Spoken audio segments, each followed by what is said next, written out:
Hi, readers and writers. So today I have this amazing story. It was written in 1962. That's a long time ago. And it was a pretty amazing story when it came out. It has beautiful illustrations and a really special character. Now, I don't want to tell you too much about this kiddo yet because he's supposed to be joining us today, but I couldn't find him. So give me just 1 second as I go look for him.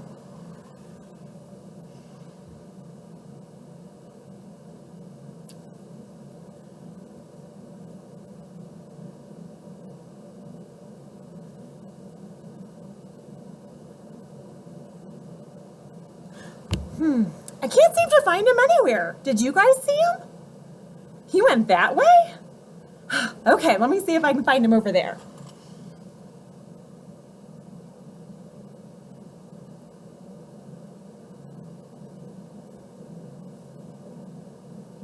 Peter, come back! Oh, Peter, you're so silly. Hi, how are you today? You're doing okay? Well, we were hoping to read your story about your snowy day fun. Do you know where it is? You do? Can you help me find the book? Okay, let's see. Oh, I think he found it.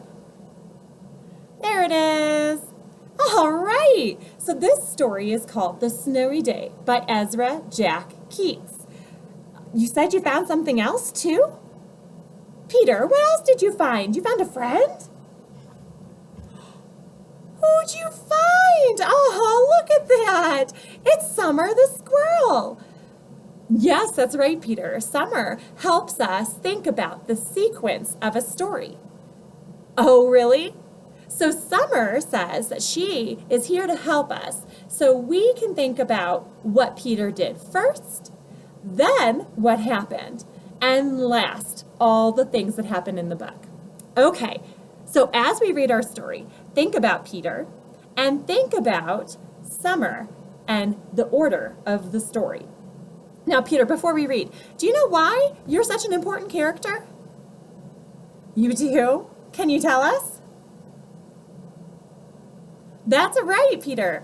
You are actually, in 1962, when Ezra Jack Keats wrote you, you are the first person of color as a character represented in a picture book. That is pretty amazing. And you see this little award here. This is the Caldecott Honor Award. And this is for Ezra Jack Keats for his amazing illustrations and story about Peter. Okay, let's get going. So this is Peter's The Snowy Day. Now I know we've had some recent snowy days, so I'm interested to see what you've done, make some connections about what you've done in the snow and what Peter did in the snow, and think about first, then, and last. All right, The Snowy Day by Ezra Jack Keats. Ooh, all those beautiful snowflakes. There's our title page, right here. And this is the dedication page. So Ezra Jack Keats wrote this book to Tick, John, and Rosalie. One winter morning, Peter woke up and looked out the window. Snow had fallen during the night. It covered everything as far as he could see. After breakfast, he put on his snowsuit and ran outside. The snow was piled up very high along the street to make a path for walking. Crunch, crunch, crunch. His feet sank into the snow. He walked with his toes pointing out like this. He walked with his toes pointing in like that. Think about the times you've made footprints in the snow.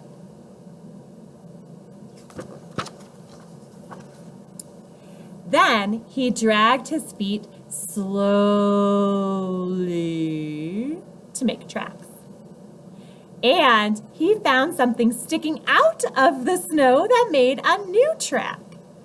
What could it be?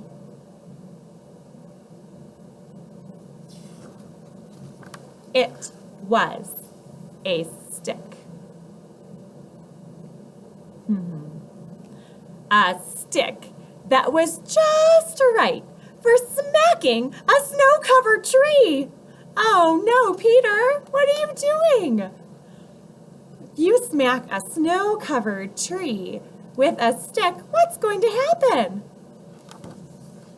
Down fell the snow, plop, on top of Peter's head.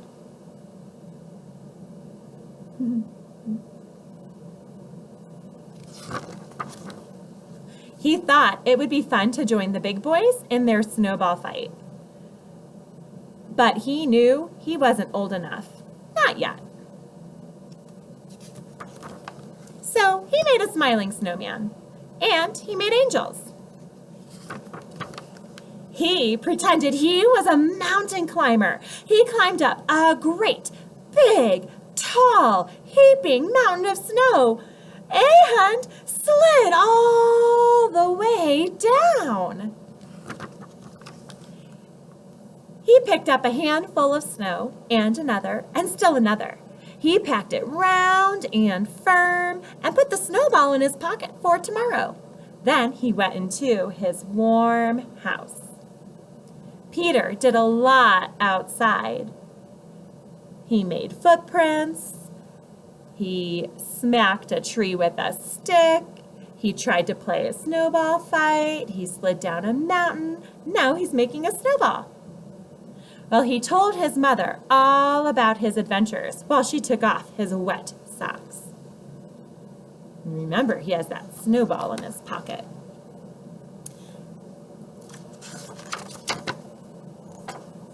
And he thought and thought and thought about them. I wonder what he is thinking about his adventures. Before he got into bed, he looked into his pocket. His pocket was empty. The snowball wasn't there. He felt very sad. What do you think happened to the snow? That's right. I think it melted too. Look at the illustration. The darker red shows that maybe it's a little wet there. And there he is in bed.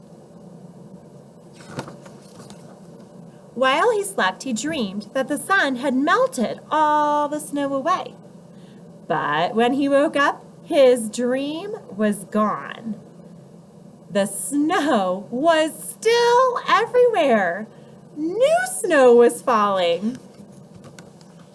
After breakfast, he called to his friend from across the hall, and they went out together into the deep, deep snow. Look how deep that snow is. Wow. I hear New York just got a recent blast of snow similar to this, where it was super piled high. Nice story, Peter. Thank you so much for sharing it. All right, so I hope you enjoyed our story of The Snowy Day by Ezra Jack Keats. You had a lot of things to think about there. We talked about Summer the squirrel and summarizing. What did Peter do? What did he do first? What did he do then or next? And what did he do last? Also, we were making connections about maybe a time where we had a snowy day and the things that we chose to do in a snowy day. All right, friends, until next time.